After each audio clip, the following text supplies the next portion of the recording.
Riza Khalid ini bukan orang sembarangan, bukan sembarangan karena dia berpangkat atau berjabatan tinggi ya, tapi karena dia berduit banyak.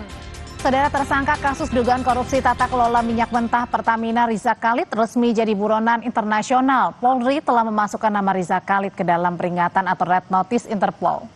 Polri telah menyebarkan Red Notice Riza Khalid ke 196 negara anggota Interpol.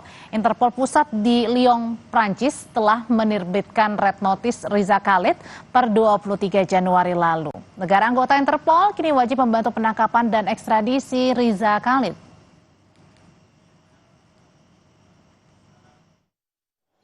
Interpol Red Notice atas nama Muhammad Riza Khalid atau disebut MRC telah terbit pada hari Jumat tanggal 23 Januari 2026 atau seminggu yang lalu. Dan setelah terbitnya Red Notice, kami menindaklanjuti upaya yang dilakukan oleh SET-NCB Interpol Indonesia melakukan koordinasi tentunya dengan counterpart, baik counterpart asing maupun counterpart yang berada di dalam negeri, kementerian maupun lembaga. Dan tentunya kami, SET-NCB Interpol, mendukung langkah-langkah penegakan hukum. Akhir Desember 2025, Menteri Imigrasi dan Pemasyarakatan Agus Andrianto sempat mengonfirmasi Riza Khalid diyakini berada di Malaysia. Data pelintasan menunjukkan ia telah meninggalkan Indonesia menuju Malaysia sejak 6 Februari 2025. Pemerintah telah mencabut paspor Indonesia milik Riza Khalid sejak bulan Juli 2025. Dan sebelumnya, Kejaksaan Agung sudah menetapkan Riza Khalid sebagai tersangka kasus dugaan korupsi tata kelola minyak mentah Pertamina sejak bulan Juli 2025. Total kerugian negara dalam kasus ini mencapai angka 285 triliun rupiah. Dari yang kita monitor, yang bersangkutan sudah meninggalkan Indonesia sejak Februari. Sekarang ini masih ada di Malaysia. Dan kita sudah komunikasi dengan imigrasi yang ada di Malaysia, termasuk polisi dari Malaysia. Ya, kami juga koordinasi dengan Pak Jaksa Agung kemarin pada saat penyerahan rubasan, pengelolaan rubasan kepada Kejaksaan Agung. Kami sudah koordinasi dan laporkan kepada beliau posisi yang bersangkutan ada di mana, dan beliau sudah tahu yang bersangkutan. Terkait penerbitan Red Notice untuk Riza Khalid, peneliti sekaligus pengamat intelijen Wawan Hari Purwanto menyebut Polri telah menjalankan langkah proporsional dengan mengajukan Red Notice Riza Khalid kepada Interpol. Ia menegaskan Interpol biasanya menghindari keterlibatan kasus-kasus yang bermuatan politik.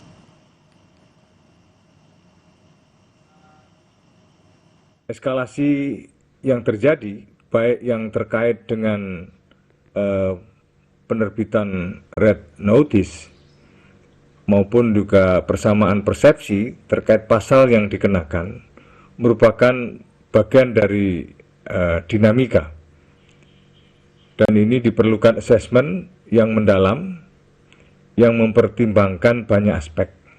Salah satunya adalah perbedaan sistem hukum antar negara. Hal ini mengingat Interpol merupakan salah satu institusi yang tidak melayani kerjasama penegakan hukum yang beririsan dengan dinamika politik. Terkait Red Notice tersangka dugaan korupsi dan tindak pidana pencucian uang tata kelola minyak mentah dan produk kilang Pertamina Riza Khalid, kita bahas malam hari ini bersama Kepala atau mantan Kabar Eskrim Polri periode 2008 hingga 2009, Pak Susno Duaji. Selamat malam Pak Susno. Selamat malam Mbak, selamat malam para pemirsa sekalian. Iya, dan hadir juga ada pakar hukum pidana Universitas Trisakti Abdul Fikar Hajar. Pak Fikar, selamat malam. Selamat malam Mbak, selamat malam Pak Susno. Selamat malam Pak Fikar. Pak Fikar, ini kita ingat betul waktu di bulan September 2025 lalu di Harian Kompas, Pak Fikar ini pernah menyuarakan untuk mengeluarkan segera Red Notice untuk tersangka Riza Khalid. Nah, pertanyaannya sekarang baru dikeluarkan Red Notice untuk Riza Khalid, sudah terlambat atau belum, Pak? Kan gini, ini kan baru tahapannya adalah tahapan menerapkan upaya paksa penangkapan. Gitu. Upaya paksa penangkapan, penahanan, penyitaan harta dan sebagainya.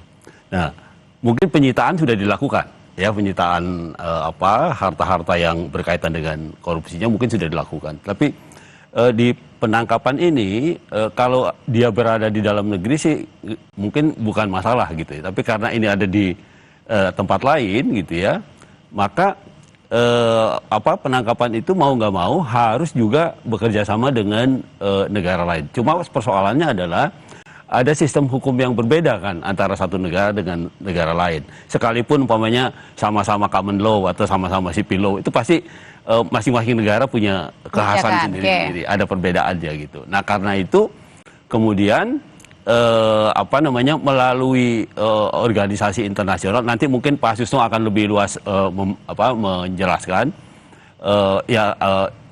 di tingkat kepolisian ya yang kita kenal dengan Interpol itu ya, NCB ya, itu bisa dilakukan ya karena masih pada tingkat penerapan upaya paksa.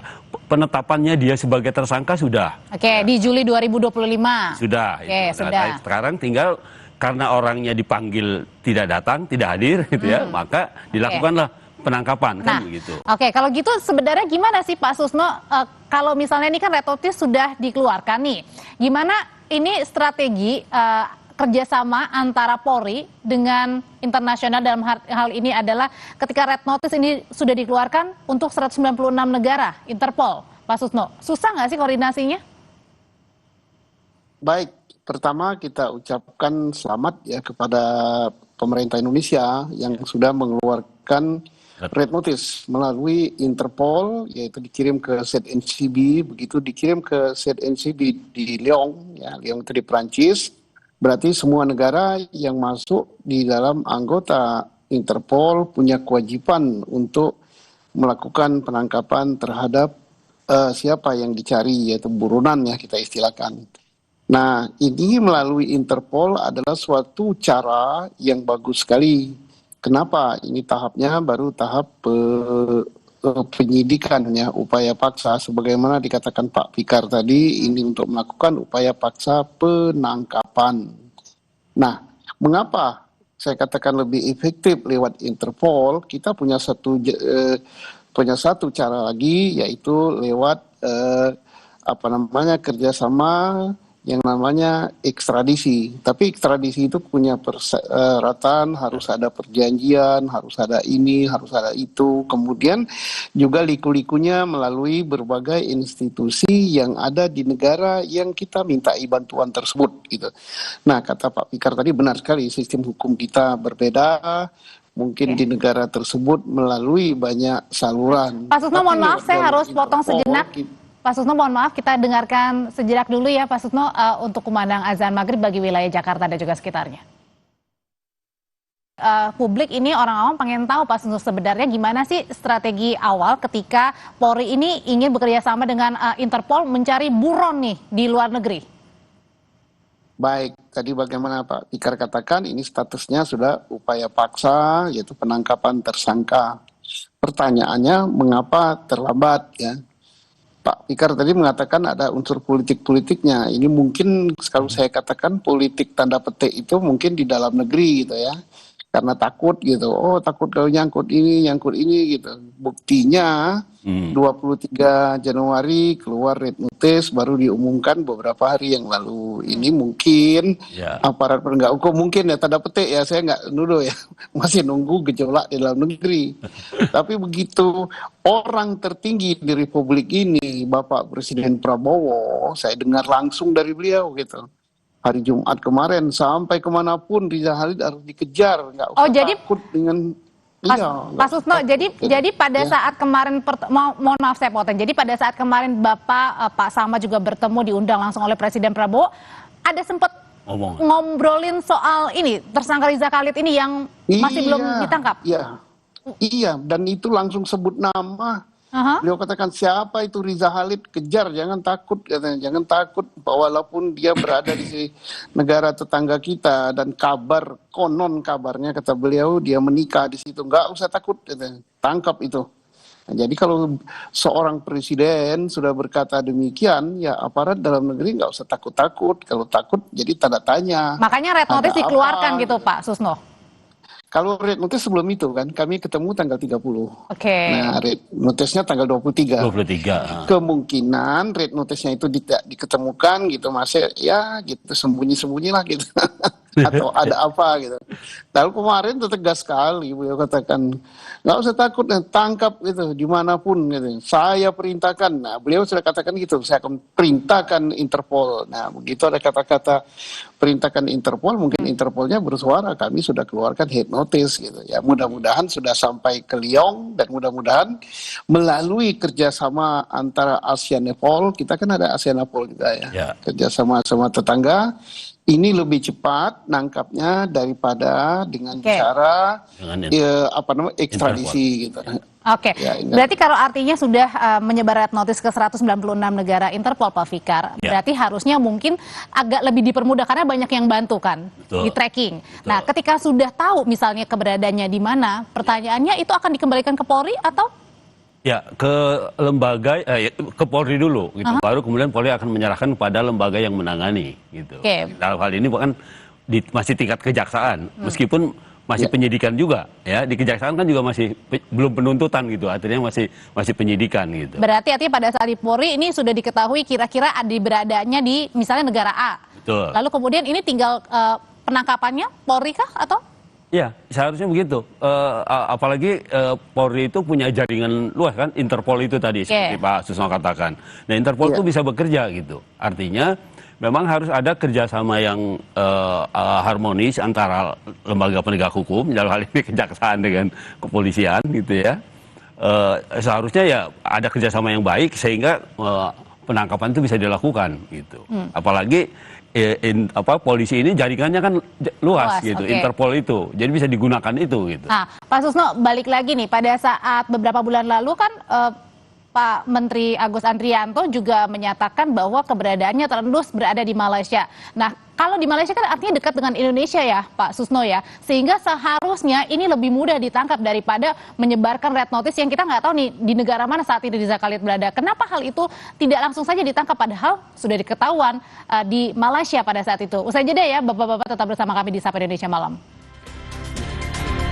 Jadi waktu Menteri Pak Susno mengatakan bahwa terendus tersangka Riza Khalid ini roman-romannya berada di negara Malaysia, kenapa pertanyaannya pada saat itu tidak ditangkap saja? Kenapa baru sekarang dikeluarkan red notice pula? Ya, inilah yang jadi pertanyaan dalam negeri ya. Kenapa baru sekarang setelah presidennya tegas-tegas perintahkan tangkap gitu kan, sudah cukup lama dia di luar negeri dan berkembang isu macam-macam. Kok harus nunggu presidennya mengatakan tangkap, kejar? Mestinya aparat penegak hukum itu tak perlu gitu dikomandoi gitu. Sudah tahu dia ada di suatu negara, sudah tahu kita punya instrumen Interpol, sudah tahu kita punya ASEAN-Napol, sudah tahu kita punya atasnya Polri di situ, sudah tahu bahwa imigrasi kita dengan imigrasi negara tetangga kerjasamanya cukup baik. Kenapa nggak dari dulu gitu? Kenapa kira-kira Pak Susno? Presiden. Nah ini yang kita tanda tanya, mereka lah yang bisa jawab gitu kan. Oke. Kalau gitu jangan-jangan Pak Fikar apa yang dikatakan Pak Ahok waktu diperiksa pada saat anaknya Pak Riza Khalid yang minggu lalu kan Pak Ahok menyatakan bahwa heran kesaktian Riza Khalid ini pengusaha yang bisa intervensi Pertamina, jangan-jangan ini ada intervensi juga nih, makanya sampai sekarang licin banget nih nggak ketangkep-tangkep. Kalau kemungkinan dan analisa ya boleh aja, sangat mungkin gitu, bisa gitu ya. Tapi faktanya ya kan, kita punya kerjasama, tadi Pak Susno katakan ada kerjasama ekstradisi, kita punya Interpol, kita punya ASEAN-Napol, mestinya segala daya upaya itu dimanfaatkan gitu. Apalagi sudah diketahui umpamanya Pak Menteri Imigrasi itu bilang ada di daerah ini gitu ya, ada di Malaysia. Kan udah jelas. Nah, gitu. kalau segala upaya seharusnya dayanya seharusnya bisa dilakukan, pertanyaannya pasti dipertanyakan oleh semua pihak, kenapa tidak dilakukan itu? Itulah yang menurut saya ini persoalan dalam negeri jadinya, persoalan kerjasama antar negara, antar institusi sebenarnya itu. Institusi ininya. Antara? Ya, dalam hal ini antara sekarang kan yang menyidik ini kejaksaan. Artinya perkaranya itu punya kejaksaan. Padahal organisasi institusi yang lain, namanya Interpol apa segala, kan bukan kejaksaan itu. Walaupun di Malaysia juga ada atasnya kejaksaan gitu. Tapi juga mungkin belum bekerja dengan maksimal gitu. Tapi maksud saya mestinya kerjasama institusional penegakan hukum ini dilakukan itu gitu. Berarti Pak Fikar mau mengatakan dengan kalimat sederhananya berarti jangan ada koordinasi yang kurang baik antara di dalam negeri, antara kejaksaan dan Polri mungkin? Ya, kalau koordinasi itu pasti baik. Oh, baik. Oke, tapi yang kurang baik? Maksud saya ada faktor X yang apa itu biasanya? Koordinasi itu menjadi tidak jalan gitu, tidak lancar. Biasanya X-nya apa, Pak? Nah, itu yang mestinya kita cari sama-sama. Biasanya apa sih Pak Susno, X-nya itu apakah mungkin terlalu kuat, terlalu licin, atau apa faktor politik jangan-jangan ada? Ya, duit itu kalau berhamburan, ya itu kan apalagi asalnya dari minyak, ya itu pasti lebih licin dari minyak oli ya. Tetapi itu semua akan menjadi tidak berdaya kalau presiden sudah perintahkan. Tapi yang kita sesalkan kok harus nunggu presiden gitu. Padahal ini kan penegakan hukum. Presiden tuh banyak sekali tugasnya gitu. Ngurusi MBG aja udah pusing, belum ngurusi A, ngurusi B, C. Nah, ini dia perintahkan gitu. Sekarang tinggal nanti aparat yang di dalam negeri ini kerjasama yang baik. Nah, tentang mengapa ya terlambat dalam tanda petik ya, sudah sekian bulan gitu baru ada ini. Nah, ini yang bisa jawab bukan kita, Mbak. Yang bisa jawab adalah Kejaksaan, Polri ya.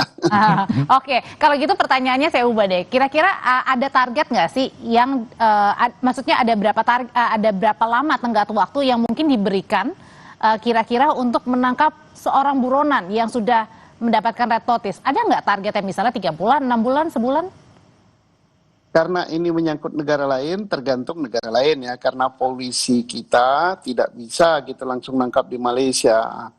Tapi yang nangkapnya adalah kepolisian Malaysia gitu yang nangkap. Kemudian tergantung kerjasama baiknya. Nah, kalau kerjasama antara Polri dengan Poldiraja Malaysia itu baik sekali. Dan saya yakin juga imigrasi kita dengan Immigration Malaysia kerjasamanya bagus sekali, dan apalagi kejaksaannya. Tapi mereka tidak akan melakukan penangkapan tanpa ada permintaan dari kita. Nah, yang paling penting itu permintaan dari negara kita. Nah, sekarang permintaan negara kita sudah terbit. Insya Allah itu secepatnya gitu. Karena polisi Malaysia juga hebat kok. Dan artinya ketika misalnya sudah tadi, kembali lagi ke pertanyaan sebelumnya Pak Fikar, ketika sudah tahu nih ada di negara A misalnya, lalu kemudian koordinasi pasti kan ke Indonesia begitu, ke Polri ya dalam hal ini ya. Nah, itu artinya nanti Polri akan menyerahkan lagi ke kejaksaan kah? Ya, yang mestinya itu tadi, betul Pak Susno. Jadi sebenarnya harusnya ada kerjasama dalam negeri itu betul-betul harus ada gini loh, ada sense of ini negara kita sama-sama gitu. Jadi mestinya tidak harus ada kerjasama secara formal pun, umpamanya memandang satu kejahatan, kalau polisi tahu duluan ya polisi tangkap gitu. Kalau walaupun itu umpamanya ininya kejaksaan gitu. Nah, yang terjadi kan ini sekarang begitu. Oh, itu kerjaannya kejaksaan, biarin aja, biar jaksa yang nangkap, seperti itu. Atau ya, gitu ya. Nah, kalau gitu berarti artinya ini pertanyaan buat bapak-bapak semuanya, ini merupakan pertaruhan juga dong buat institusi, tidak hanya di Polri tapi juga kejaksaan. Jika sudah menyebarkan red notice, berarti artinya ditangkap dan dibawa ke Indonesia, itu pertaruhan juga? Betul. Menurut saya itu ini pertaruhan. Kalau red notice sudah keluar, mestinya ya segala daya upaya dilakukan gitu. Tidak hanya koordinasi dua instansi itu, tetapi upaya keluar juga kan ada yang Pak Susno katakan tadi, ada ASEAN-Napol, ada Interpol dan sebagainya. Itu bisa melibatkan itu gitu sebenarnya. Itu pertaruhan juga ya Pak Susno ya, bukan hanya milik Polri atau kejaksaan, tapi semuanya nih lini ketika sudah tadi memberikan red notice untuk tersangka Riza Khalid yang masih belum juga diketahui keberadaannya. Ya itu pertaruhan dan juga akan menjawab ya. Karena apa? Yang berkembang di anak bangsa saat ini, loh kok anaknya ditangkap, kasusnya terkuak, dan ini bapaknya main. Karena netizen kan pandai sekali membaca, kenapa kok nggak ditangkap, kenapa kok nggak diinterpolkan, kenapa nggak di segala macam, kenapa banyak sekali. Tapi setelah dan termasuk terlambatnya mengeluarkan red notice ini juga akan terjawab nantinya. Ya. Oh ini begini, oh ini begini. Sebagaimana kita katakan tadi bahwa Riza Khalid ini bukan orang sembarangan, bukan sembarangan karena dia berpangkat atau berjabatan tinggi ya, tapi karena dia berduit banyak, gitu, triliun gitu. Oke. Mungkin bisa jadi itu yang menjadi hambatan juga ya. Ya mau tak mau iya gitu kan. Orang kan akan menelusur. Ini kan permainan ini bukan dilakukan baru seminggu, sebulan, atau setahun yang lalu. Oke, baik. Tapi sekian tahun yang lalu. Berarti ini orang mikir-mikir gitu penegak hukumnya. Jangan-jangan melibatkan rejim ini, jangan-jangan pegawai ini. Oke, banyak gitu ya. Jangan-jangan tadi akan terjawab kalau dia sudah ditangkap. Gitu. Oh, oke. Sudah kita tangkap poinnya. Terima kasih Pak Susno, Pak Fikar, terima kasih. Selamat malam, Bapak-Bapak. Pak Fikar, selamat malam Pak Fikar. Sore Pak Susno. Selamat malam. Ya, sore.